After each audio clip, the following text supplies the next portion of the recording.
This week on Movies, baby, we're reviewing the new releases Black Bag, directed by Steven Soderbergh and written by David Koepp, and Novocaine, starring Jack Quaid. And I tell you what, Joe, nobody has been busier so far than this year than these three guys, Jack Quaid, Steven Soderbergh, and David Koepp. Quaid has already starred in Companion and Novocaine. Soderbergh and Koepp have already put out 2 movies, Presents and Black Bag. It's not even April. It's barely mid-March. They're on fire, the Brett. Busiest, the hardest working men in entertainment, Jack Quaid, Steven Soderbergh, and David Koepp. And while we do try to avoid any major plot spoilers when we review new movies, it is impossible to give an honest review of these stinking movies without talking about them in their entirety. And so for reviewing a movie that you don't want spoiled, not even in the least, and look, we're not going to tell you who the bad guy in Black Bag is, right? We're not going to give major spoilers.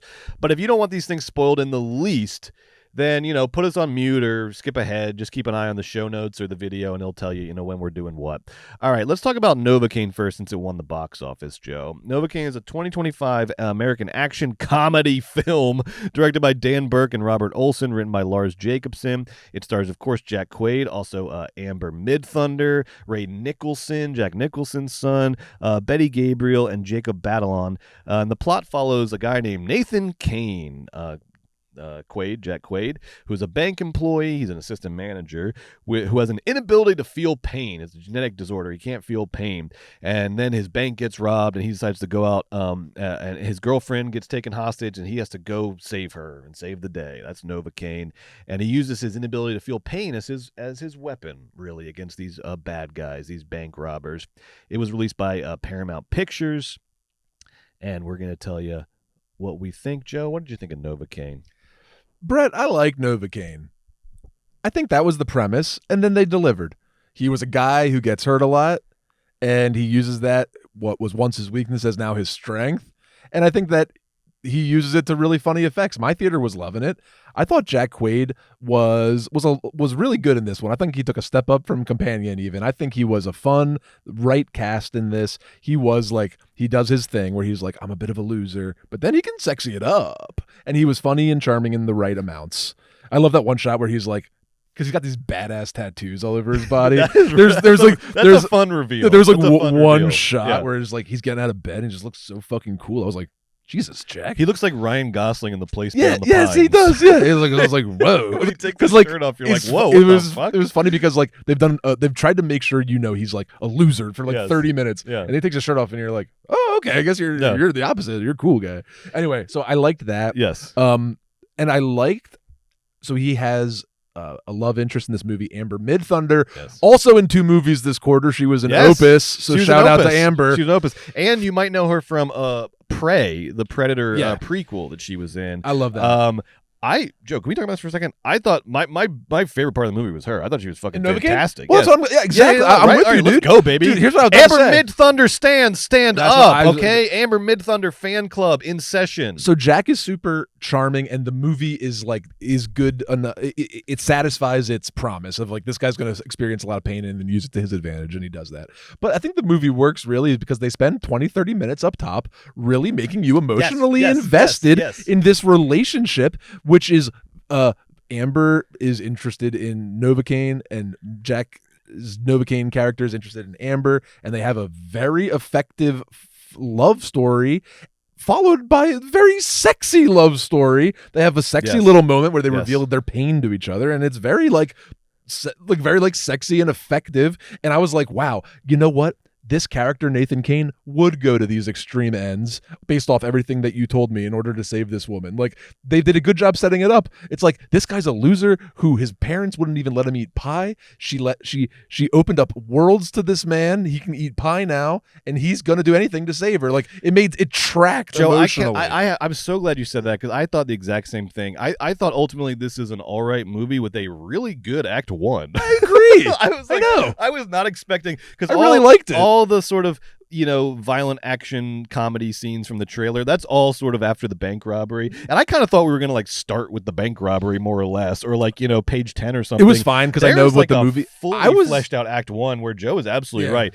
I feel for this guy and his condition. It's not like they don't play as a joke first. They play it as like a real thing. And then Amber Midthunder is fantastic, and their dynamic was believable and credible, and like they're revealing layers to the characters. I was like, Novocaine, where'd this Act 1 come from?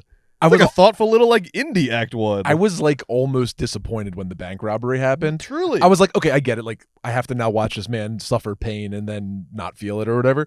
But I wish I didn't have to, because I was really enjoying their dynamic. Yeah, the movie gets in the way of the movie. It really does. Yeah. Because the movie was great until the movie started. That's it. It really was. That's it. Yeah.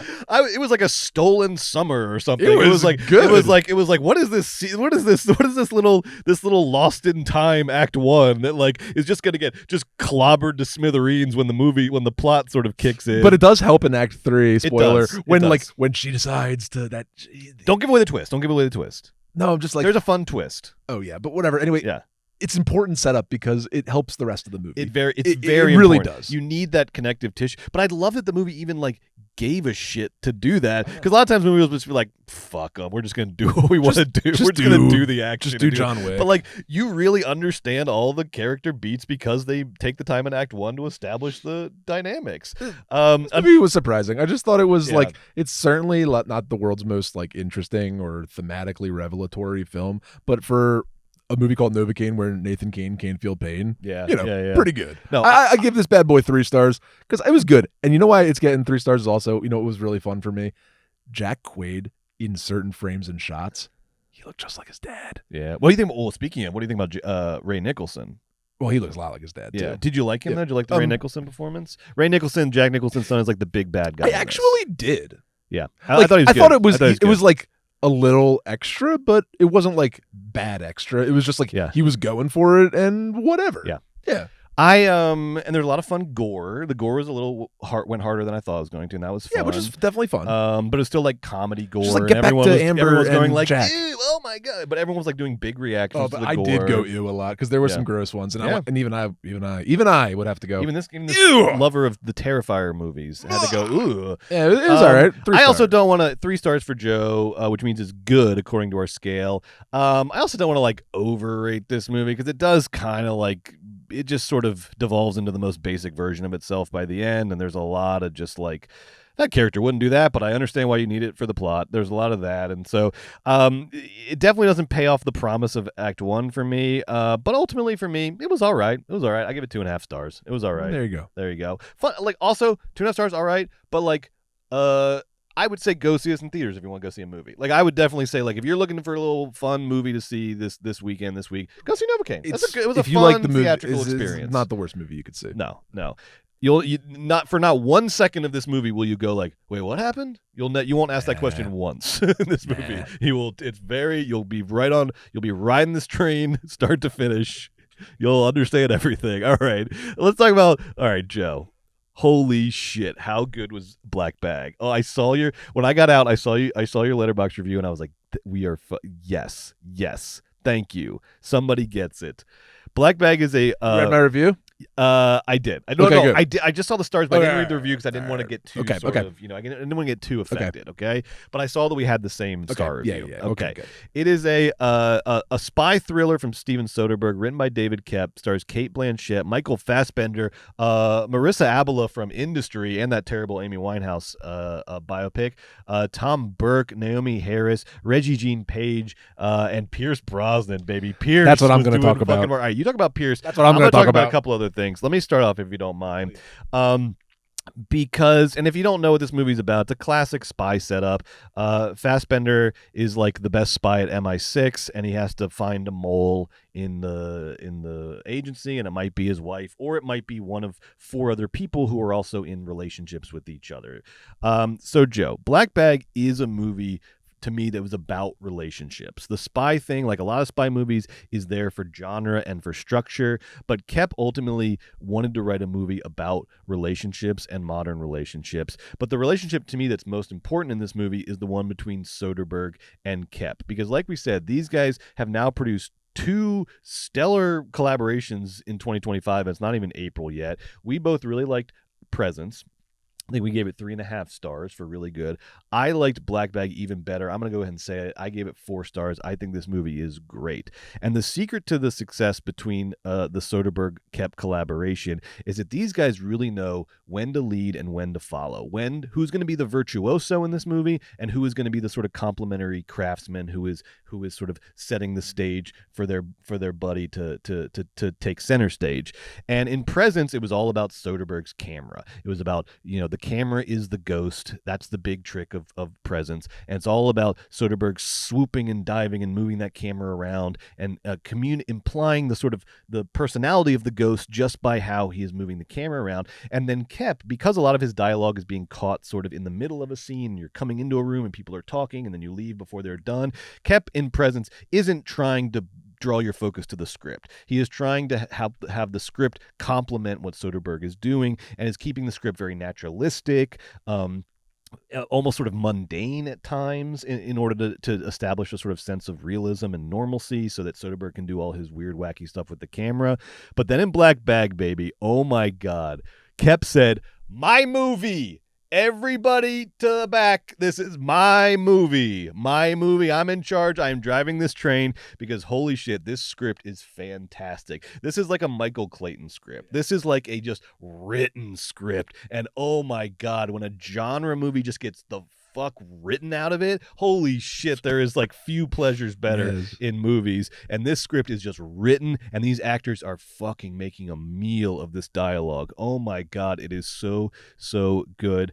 And I really hope that, I know this is a March movie in the doldrums. I really hope we don't forget about this movie come award season. I know you and I will not forget about it for our awards, but I cannot imagine there's going to be 5 better screenplays this year than Koepp's screenplay for Black Bag. I thought it was absolutely fantastic. This to me is... It is so good. It's obviously Jean Le Carré sort of like inspired, and you know what? It does that to a great degree. Absolutely, like yes. It's like a love letter to the Carré stuff, but it's also its own thing and its own sort of sophisticated highbrow thing.